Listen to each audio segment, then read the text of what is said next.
नमो नमः छात्र। मंडे की तासिका में चतुर्थ पाठ शिशुलालनम यह हमने पूर्ण किया है। आज की तासिका में हम शुरू करने जा रहे हैं पंचमः पाठ जननी तुल्य वत्सला। पंचमः पांचवा पाठ लसन जननी तुल्य वत्सला। जननी माता तुल्य वत्सला, माता के समान वत्सला प्रेम, माता के समान प्रिय। वैसे देखा जाए तो भारतीय संस्कृति में ऐसी बहुत सारी बातें फॉलो की जाती हैं जिनको बहुत माना जाता है, देवताओं के रूप में या अलग अलग प्रतीकात्मक पद्धति से उनको पूजा जाता है। तो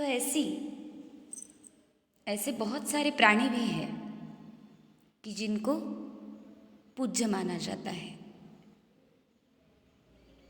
तो ऐसा कोई प्राणी आप बता सकते हो कि जिसे पूजनीय माना जाता है, माता के समान माना जाता है? हाँ, सोचना है आपको। और शेमुशी पाठ्य पुस्तक पढ़ रहे हैं तो वीडियो शुरू करने के पहले पाठ्य पुस्तक साथ में होना ज़रूरी ही है। हाँ, माता के समान पूजनीय ऐसा पशु, ये सही है, गौ माता, जिसे भारतीय संस्कृति में बहुत महत्व दिया गया है। तो यह जो हमारा पंचम पाठ है वो एक गाय की कथा पर आधारित है जो महाभारत पर है, जिसमें इंद्र और सुरभि नाम की एक गाय, इनका संवाद दिया गया है। एक प्रसंग दिया गया है जो बैलों के लिए हो रहा है। कृषक, क्षेत्रधर, खेती करने वाला जो हमारा फार्मर होता है, वो उसके 2 बैल, सुरभि नाम की माता और इंद्र, इन पर चित्रित की गई यह महाभारत पर आधारित कथा है। तो पहले देखेंगे इस पाठ की प्रस्तावना। महाभारत में अनेक ऐसे प्रसंग हैं जो आज के युग में भी उपादेय उपयुक्त है। महाभारत के वन पर्व से ली गई यह कथा न केवल मनुष्यों अपितु सभी जीव जंतुओं के प्रति समदृष्टि पर बल देती है, यानी सब समान कैसे है यह बताने वाली यह कथा है जो महाभारत के वन पर्व से ली है। इसके पहले भी मैंने आपको महाभारत के पर्व लिखने के लिए बोले हैं कि कितने पर्व है, वो कौन से हैं, रामायण के कांड कितने हैं, वो कौन से हैं। तो यहाँ पर वन पर्व से ये कथा ली गई है। समाज में दुर्बल लोगों अथवा जीवों के प्रति भी माँ की क्षमता प्रगाढ़ होती है, यह इस पाठ का अभिप्रेत है। यानी बच्चा कैसे क्यों ना हो, माँ की ममता उसके लिए प्रगाढ़ यानी बहुत ज़्यादा ही होती है, यह इस पाठ में बताया गया है। इस पाठ का योग्यता विस्तार देखते हैं। योग्यता विस्तार पर जाने से पहले आप इसकी प्रस्तावना अच्छी तरह से पढ़ोगे जो मैंने अभी आपको समझाई है। प्रस्तुत पाठ्यांश महाभारत से उद्धृत है, उद्धृत यानी लिया गया है। इसमें मुख्यतः व्यास द्वारा धृतराष्ट्र को एक कथा के माध्यम से यह संदेश देने का प्रयास किया गया है कि तुम पिता हो और एक पिता होने के नाते अपने पुत्रों के साथ साथ अपने भतीजों के हित का ख्याल भी रखना उचित है। महाभारत का 64 उनका जो खेल खेला गया, तब धृतराष्ट्र के द्वारा कौरवों और पांडवों में पार्शलिटी हुई थी, ये सबको पता है। उसके आधार पर ही व्यास मुनि ने धृतराष्ट्र को संदेश देने के लिए कि समानता भतीजों में और पुत्रों में होनी चाहिए, उसके लिए यह प्रसंग दिया गया है। इस प्रसंग में गाय के मातृत्व की चर्चा करते हुए गोमाता सुरभि और इंद्र के संवाद के माध्यम से यह बताया गया है कि माता के लिए सभी संतान बराबर होते हैं। उनके हृदय में सबके लिए समान स्नेह होता है। इस कथा का आधार जो हमने पहले ही देखा है, महाभारत का वन पर्व है। इसके 10वां अध्याय श्लोक संख्या 8 से श्लोक संख्या 16 तक है। महाभारत के विषय में एक श्लोक प्रसिद्ध है जो हमने शेमुषी पाठ्यपुस्तक परिचय के भूमिका में भी देखा है। ये पाठ लिया गया है महाभारत के वन पर्व से 10वां अध्याय से। श्लोक संख्या भी यहाँ बताई गई है। इंद्र और सुरभि एक गाय का नाम है। उनके संवाद पर आधारित यहाँ धृतराष्ट्र को संदेश दिया गया है। महाभारत का प्रसिद्ध श्लोक देखो। ये श्लोक आपको खुद समझना है, उसके बाद इसका अर्थ जो टेक्स्ट बुक में दिया है वो भी देखोगे आप। धर्मे अर्थे च कामे च मोक्षे च भरतर्षभ यदि अस्ति तदन्यत्र यत् न अस्ति न तत् क्वचित्। भरतर्षभ महाभारत के लिए बोला गया है। धर्म, अर्थ, काम और मोक्ष, ये 4 महत्वपूर्ण बातें हैं। यह महाभारत में है और महाभारत में जो बातें हैं या महाभारत में जो नहीं है वो कहीं पर भी नहीं मिल सकता। यानी परिपूर्ण ऐसा एक ग्रंथ है जो महाभारत है। इसका अर्थ दिया गया है यहाँ।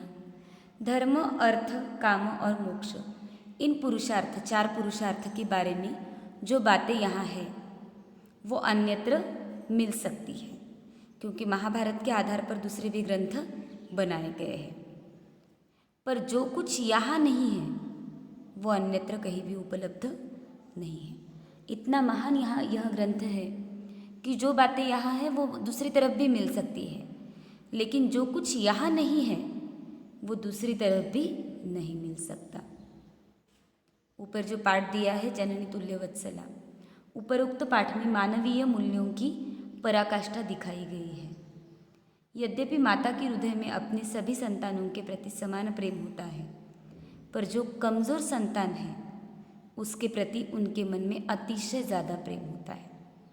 हम भी देखते हैं, कमज़ोर नहीं लेकिन एक घर में 2 अगर बेटे हैं, एक बड़ा और एक छोटा, तो माता का स्नेह छोटे बच्चे के प्रति ज़्यादा होता है।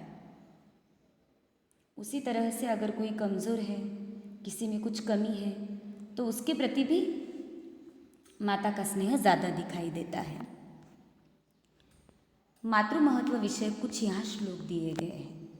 पहला श्लोक वेद व्यास ने दिया हुआ है, दूसरा मनुस्मृति से है, तीसरा महाभारत से है।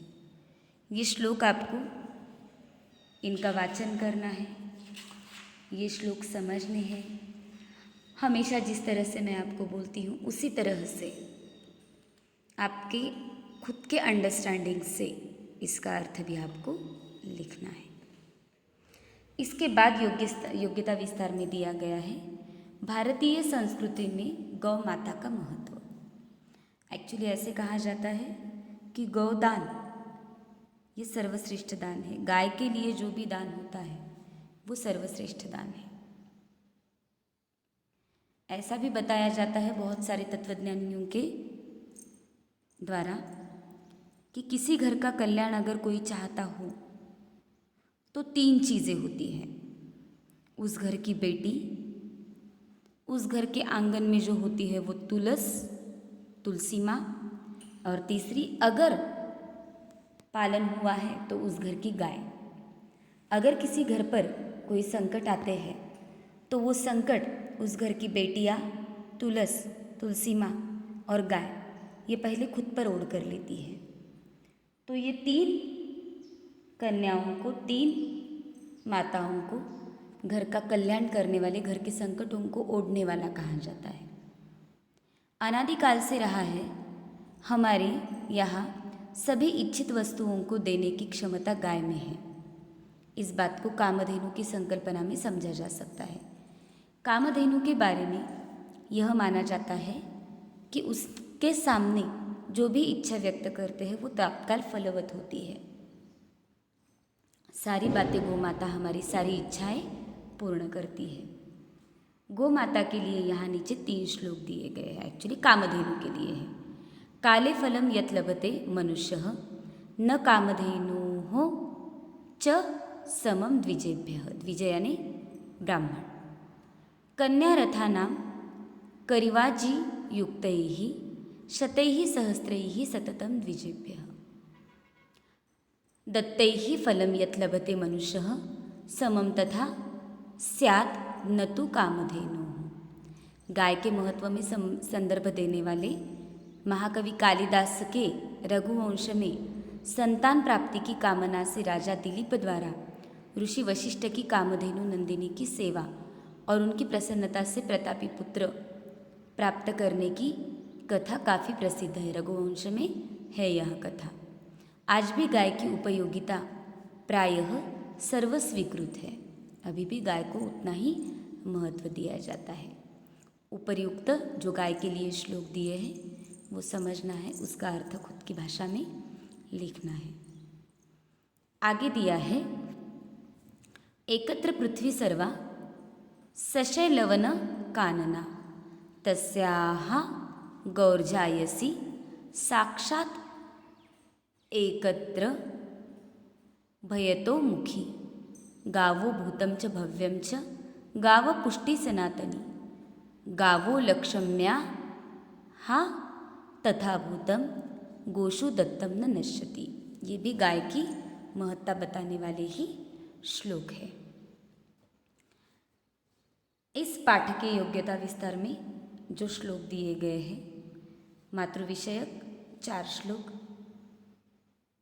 गो महत्व विषयक 5 श्लोक, महाभारत के महत्व विषयक 1 श्लोक। इन सारे श्लोकों को अच्छी तरह से समझकर पाठ का नाम लिखकर उसके प्रास्ताविक में ये श्लोक आपको जिस तरह से समझ में आए उस तरह से इसका भावार्थ लिखना है। अब कल की तासिका में हम यह पाठ देखेंगे। तो इसके पहले आपको इस पाठ के शब्दार्थ संस्कृत टू संस्कृत वो भी लिखने हैं, पाठ रीड करना है। तो जब मैं एक्सप्लेनेशन करूँगी तो पाठ सहजता से आपको समझ में आएगा। तो कल की तासिका तक धन्यवाद।